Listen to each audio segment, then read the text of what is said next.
vocês? Estamos trabalhando o livro Desafios da Educação, trabalhando com a psicografia de Raul Teixeira sob orientação do espírito de Camilo, ok?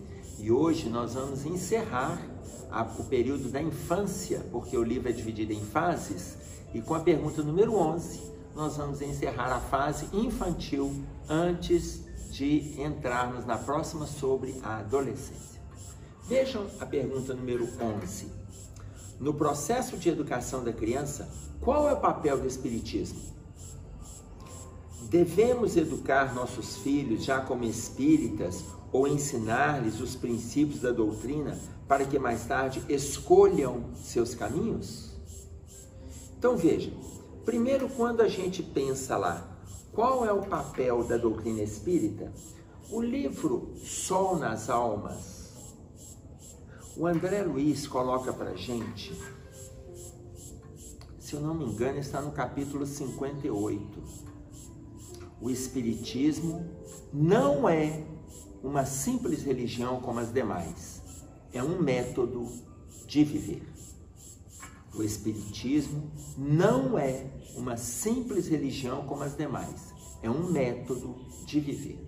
Então a própria pergunta, se no processo de educação, qual o papel do Espiritismo? Olha, se é um método de viver, eu vou encontrar na doutrina todo o respaldo necessário para eu fazer uma autoeducação saudável e uma educação saudável.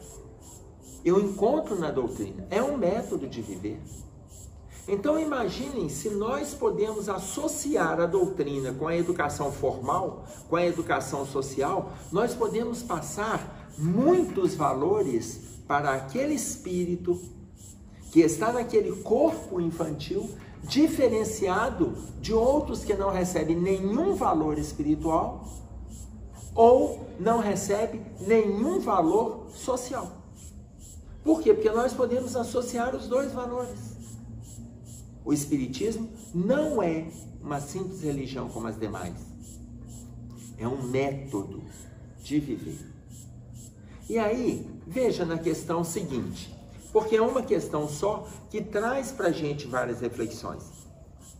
Devemos educar os nossos filhos já como espíritas ou ensinar-lhes os princípios da doutrina para que mais tarde escolham seus caminhos? Sem dúvida que a gente precisa educar dentro da doutrina espírita. Até porque, olha a informação que o Camilo traz para a gente.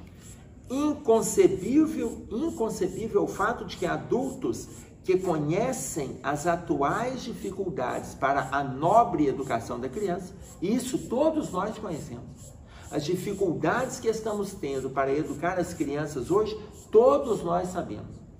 Seja por excesso de informações, seja por excesso de preocupações, seja por excesso de predicados, de atenção, de cuidados. Então, muitas vezes estamos tendo dificuldades, inclusive porque a gente tem as situações midiáticas que interferem incisivamente naquilo que nós estamos passando.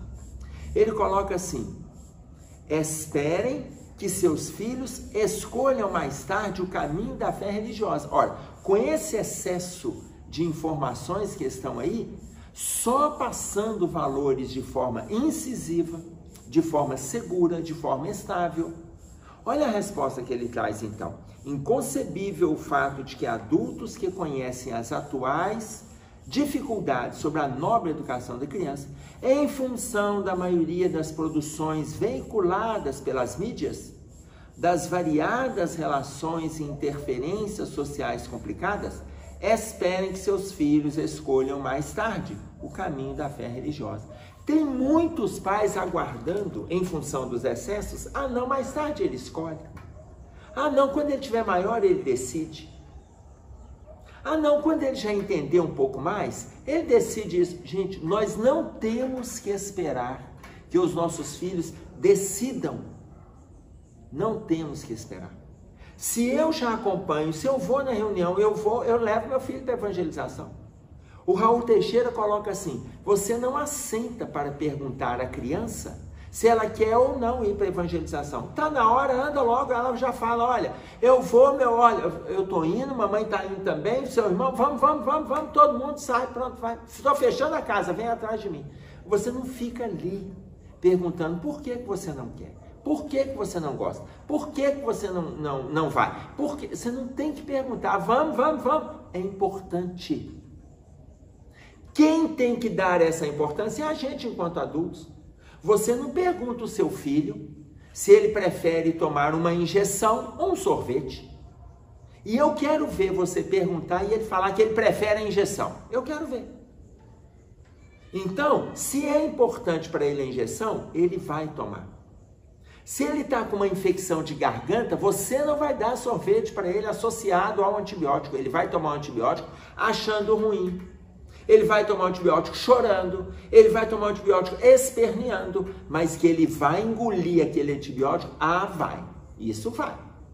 Se eu não vou perguntar para ele se é importante o antibiótico ou o sorvete, eu simplesmente vou dar o medicamento, ele vai fazer uso do medicamento. E fim.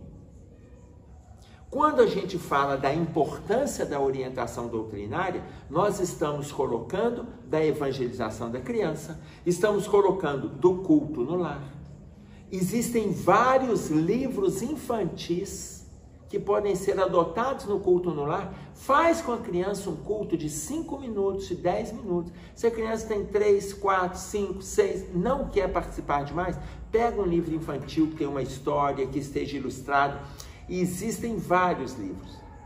Sentem na livraria espírita e pesquisem, se orientem com quem está vendendo o livro.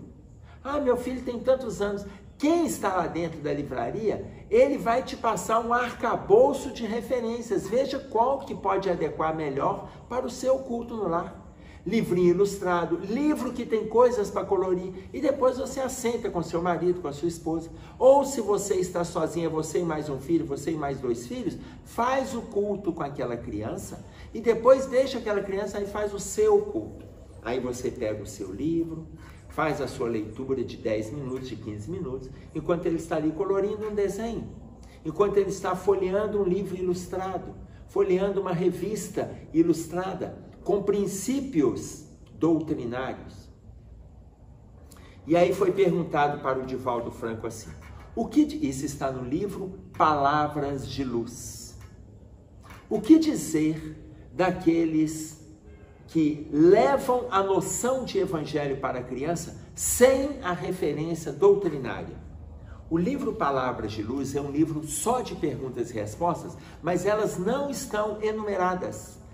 Como elas estão separadas ali por interesse, por assunto, então no item da evangelização, vocês vão ver esta pergunta que os colaboradores, dirigentes de casas espíritas formularam para Divaldo Franco.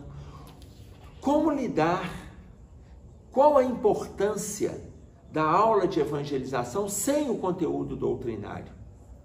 Ensinar evangelho sem o conteúdo doutrinário. O Divaldo coloca assim, todo o ensinamento da parte do evangelho é saudável, mas o conteúdo doutrinário vai estimular a fé raciocinada.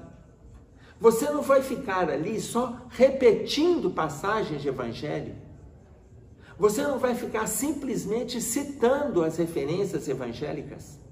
Você vai citar, mas você vai trazer na referência doutrinária a explicação daquela passagem de evangelho, e aquela explicação ilustrada, desenhada, com história contada, isso vai estimular a fé raciocinada. Então a importância da doutrina não é simplesmente falar do céu e do inferno, mas falar da construção espiritual, que ela pode ser positiva ou negativa, e a partir daí você pode preparar um céu para a sua vida aqui na Terra, nas suas relações, no seu estado íntimo, ou já começar a viver o inferno no seu dia a dia, dependendo de como você vai trabalhar esses valores.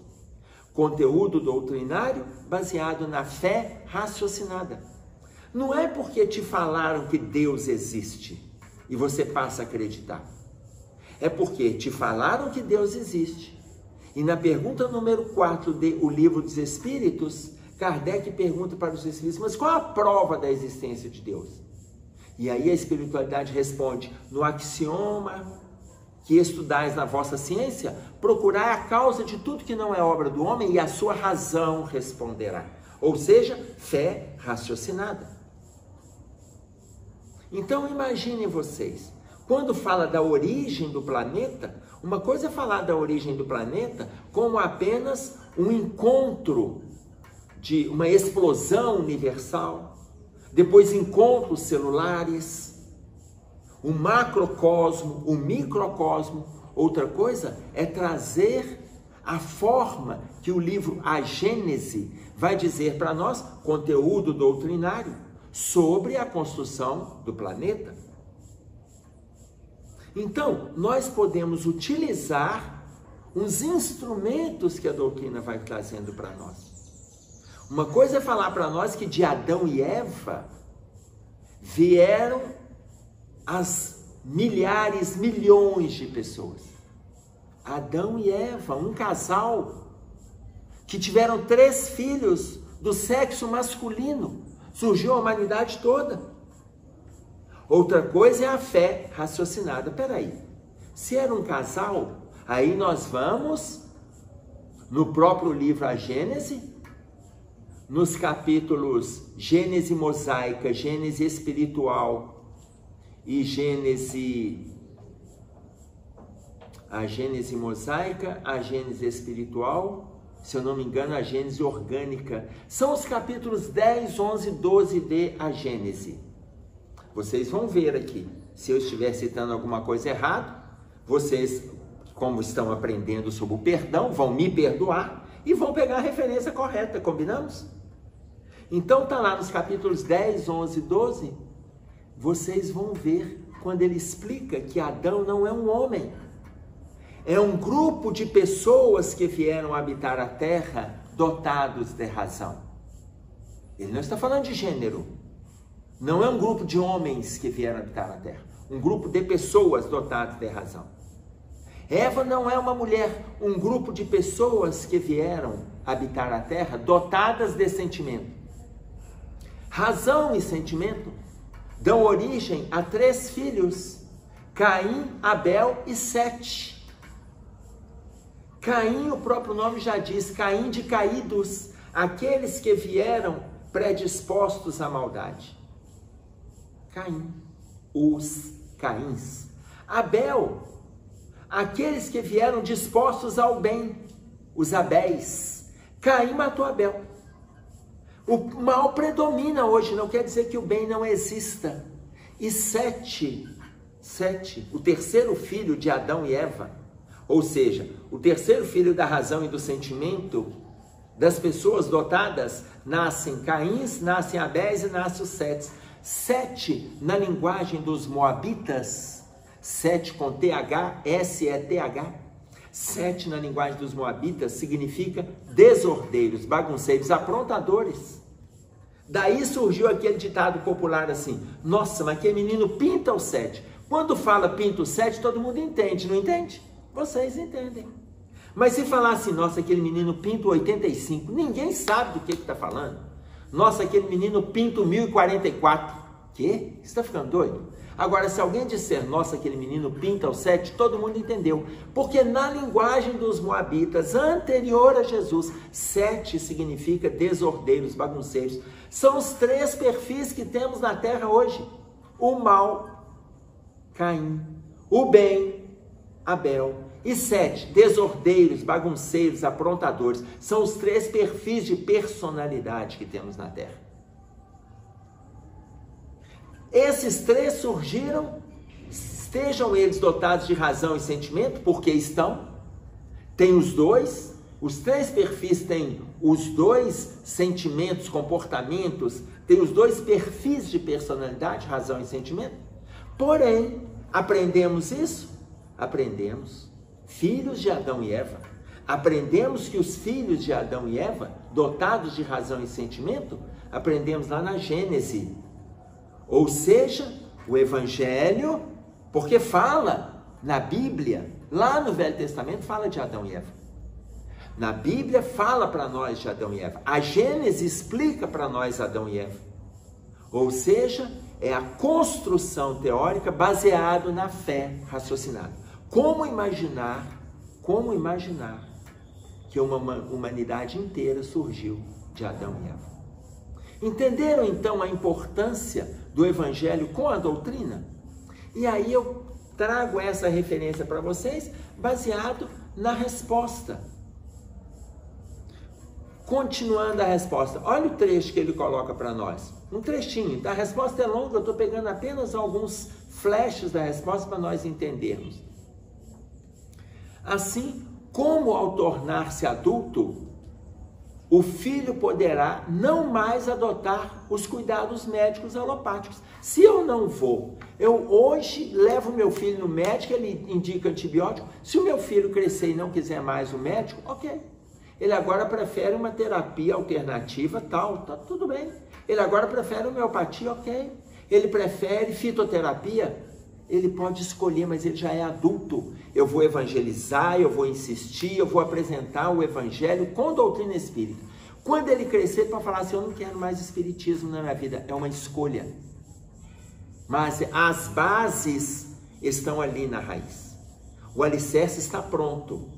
E ele pode ser protestante, ele pode ser católico, ele pode decidir ser ateu, ele pode ser budista, ele pode ser presbiteriano, ele pode fazer a escolha que ele desejar, mas a base foi feita. Aí alguns pais disseram para mim assim, oi, Emerson, mas a gente ficar forçando a criança a evangelização, isso não vai traumatizar? Gente, que trauma! A minha preocupação não é o trauma que o menino vai ficar, não, é o meu trauma se ele virar um marginal, porque eu não dei base nenhuma. E aí como é que fica o meu trauma? Porque eu não passei nada de valor. Se esse menino é obrigado a ir na escola, alguém já falou para você assim, não obrigue na escola não, porque vai ficar traumatizado, nunca mais ele vai aprender a ler e escrever. Gente, por mais que a pessoa não queira ir para a escola, o ler e escrever ele aprende. A dificuldade maior que ele tem vai aprender a desenhar o nome lá com dificuldade, com a direita ou com a esquerda. Ele vai fazer qualquer coisa. E ele foi obrigado a ir para a escola. Milhões de pessoas foram obrigadas a ir para a escola. E deu certo. Evangelização é a mesma coisa. Leva o seu filho para a evangelização. Faça o culto no lar com ele. É 1 horinha de evangelização nas casas espíritas por semana. Uma semana. Tem 168 horas, uma semana. É 1 hora de evangelização para ele se instrumentalizar, para lutar contra as 167 horas restantes da semana. Quando as energias estiverem se esvaindo, volta para a evangelização outra vez e ele recarrega as baterias. E aí ele está pronto para a escola, está pronto para a família, está pronto para a sociedade. Quando as baterias estiverem descarregando, opa, chegou outra aula de evangelização. Ali ele tem uma história, tem uma referência de evangelho, tem uma parábola.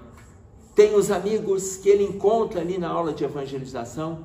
1 hora para instrumentalizá-lo, para utilizar contra as 167 horas restantes, que podem ser 167 horas de tumulto na escola, briga, conflito, agressões, mal-estar, mentiras, mas ele tem evangelização estruturando o estado íntimo dele. Quando Jesus coloca para nós, no capítulo 10 de Marcos, se eu não me engano, no versículo 14, deixai vir a minhas criancinhas, apresentemos a evangelização para as nossas crianças. Apresentemos Jesus para os nossos filhos. Se nós estamos apresentando na figura teórica da evangelização, na parte teórica do culto no lar, utilizemos essas teorias enquanto ele está na evangelização, estamos na reunião pública. Enquanto estamos lendo no culto no lar, também estamos lendo fora do culto no lar. Utilizemos essas teorias para apresentarmos em atitude o Cristo para eles. A gente estuda junto, a gente faz culto junto, mas nós vamos exemplificar. Na figura de pais, entra aí o nosso papel. E eles crescerem, eles vão escolher decidir, eles vão escolher caminhar com a doutrina, sem a doutrina, com Jesus, sem Jesus. Eles vão escolher. O Cristo vai caminhar sempre com eles. O Cristo caminha sempre. Deus caminha sempre conosco. Nós é que nos afastamos dele. Nós é que nos afastamos de Jesus. Nós é que nos afastamos da espiritualidade e das orientações que são passadas para nós. Eles não se afastam da gente. Às vezes eles dão um tempo, já que nós estamos fazendo escolhas degradantes, escolhas perversas, escolhas dolorosas. Eles aguardam que a gente faça a escolha por eles novamente. Mas o Evangelho foi apresentado. Então, vamos fazer o melhor que a gente puder por eles enquanto crianças, porque nós estamos preparando os nossos filhos, crianças, para entrarem na adolescência. Enquanto crianças, eles estão prontos, a mente está aberta para receber tudo que a gente tem para passar. No campo da teoria, no campo da prática, pelo exemplo. Quando entrar na adolescência, eles vão começar a questionar. E aí os valores sociais, se forem mais fortes, se forem mais estáveis, se forem mais incisivos, eles podem abrir mão de tudo que a gente passou quando o coraçãozinho deles estavam abertos. Ou não, se nós passamos de forma incisiva, estável, equilibrada, a gente vai estar vendo os nossos filhos entrarem em confronto com esses valores, que nós vamos entrar nessa fase aqui na adolescência, mas eles estão prontos também para construir valores novos. E aí nós vamos ajudá-los com aquilo que a gente passou enquanto eles eram crianças. Então imaginem vocês, Lúcio Abreu, quando fazíamos curso de evangelização com ele, quando ele esteve encarnado, um dos grandes trabalhadores da Seara do Cristo dentro do movimento espírita, irmão do seu Honório Abreu, um dos fundadores, junto com o seu Honório, o seu Oswaldo Abreu, do Grupo Emmanuel, da Casa Maria de Nazaré, trabalharam na coordenação da União Espírita Mineira, fundamentaram a evangelização da criança no estado de Minas e em outros. Ele tinha uma frase que eu nunca esqueci: a instrução informa, a educação transforma, mas só a evangelização forma o caráter da criatura. Eu vou repetir. A instrução informa, a educação transforma, mas só a evangelização forma o caráter da criatura. Evangelizemos as crianças que estão conosco. É isso aí. Um abraço a todos e até breve.